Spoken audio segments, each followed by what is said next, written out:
What's up, guys? Welcome back to the channel and some Blood and Plunder coverage. So we're starting off a new series here where we're going to be looking at the game scenarios, at least initially from the core book here, and then we'll move on to the expansion and kind of go from there, and then just gradually increase all types of Blood and Plunder coverage that we're going to be featuring for you guys here. So we're basically finished with our French forces. We have Spaniards on deck as well, working on our ships as well, and then we have a couple of buddies who are also getting in the game, so we do have lots of content in the pipeline for you guys. But for today, we're going to start off with the game scenarios. We're going to kind of review essentially two things at a time here. So because you can obviously play the game, and one of the neat things with Blood and Plunder is you can play it land-based entirely, or amphibious, or sea setup as well. So what we're going to do today is take a look at the land setup for breakthrough, basically. So this is the first scenario listed here, and basically, if you rolled a d10, 1 or 2 would land you on the scenario. So this is a basic scenario here, and not too fancy. So on the land setup here, the entire board is land terrain, but no specific terrain setup is required. The defending player chooses one board edge, the attacker does the opposite. It is suggested that the defender's deployment zone is measured and marked at the board edge to determine if the scenario objectives have been met. So we'll see what those are in just a second here. So game length, 6 turns. The defender, the objectives here, the defender gains a strike point if the attacker has a unit completely in their deployment zone. So you're basically trying to keep the attacker out. Here, just to be clear too, the suggested board width is essentially a 3-foot board, and just depending on the point size of the game, anywhere from like 3x3, 3x4, and weirdly enough, like 3x5. So if you have if you're rocking like a 3x6 mat, just block off a foot or whatever to get there, and you'll be fine.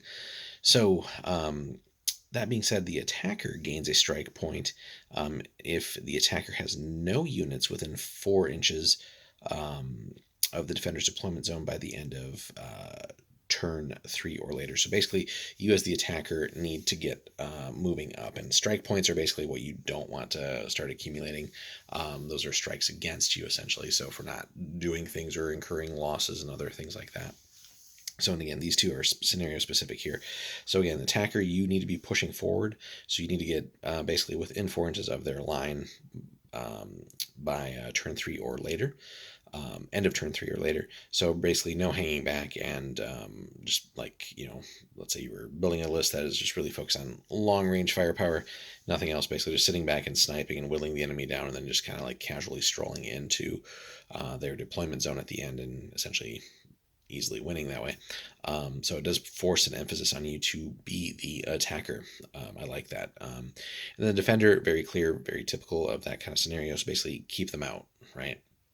So no need to necessarily get overly aggressive and sort of leave your deployment zone, although certain opportunities may warrant that, and getting in an opposing unit's way, or even charging them just to delay the game, right? There's different tactics and stuff that you can do to mess with the opposing player, but that's stuff that we'll get into in another series of videos. So very simple, very fun little scenario for land battles. We'll take a look at the amphibious version here. So again, that blends land and possible water features here. So basically if someone had ships, so like amphibious landings and stuff like that. So a little bit more involved here on the terrain setup. One side of the board must have a landmass that takes up to 50% of the board area and does not extend past the center line of the board. We'll take a look at the diagram in a second. The rest of the board is navigable water, and then players determine if there's any water terrain, so like shoals and other stuff like that. And again here, scenario rules, the attacker or attacking force must have models on the land portion of the board at the end of turn 3 or later, or they gain a strike point. And that's just a scenario rule, right? That's not even an objective. So if you as the defender can basically keep them from gaining land, you're already making it very difficult for the attacker. The defender sets up on the land side of the board. The attacker comes in from the sea opposite side, determine wind direction and all that stuff. And it's suggested that the defender's deployment zone is measured and marked at the board edge to determine if the scenario objectives have been met. Again, easy stuff to set up. Still 6 turns here, and basically continuing on from the land version here. So again, defender gains a strike point if the attacker has a unit in their deployment zone, completely in their zone. Attacker gains a strike point if the attacker has no units within 4 by the end of turn 3 or later. So again, here they kind of just delineate things a little bit differently for the land water features. So just kind of drawing a straight line across the board, because no terrain like playmat and stuff is going to be 100% perfect for that. So it just makes it nice and easy to draw a center line there. And again, depending on the size of the game, you might be playing 3x3, 3x4, 3x5, or just really, or whatever you agree to with your opponent. And then just to wrap things up, I think we had said earlier we might just break that into different videos, but I think we'll actually just make it all in one video here for you guys. But subsequent videos we'll break it into more easily or more different sections for you guys. So the C version, so basically entirely at sea. So how do we do attacker defender at sea? So let's figure this out. So the whole board is considered deep water with any additional water terrain feature added at player discretion. The defender's board edge is considered impassable and blocks all movement.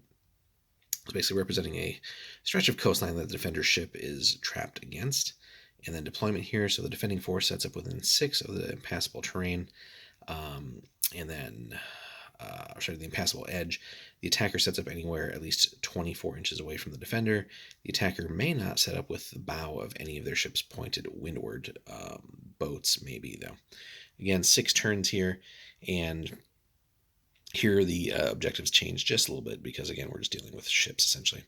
So, defender gains a strike point at the end of turn 3 or later if the attacker is within 8 of the defender's flagship.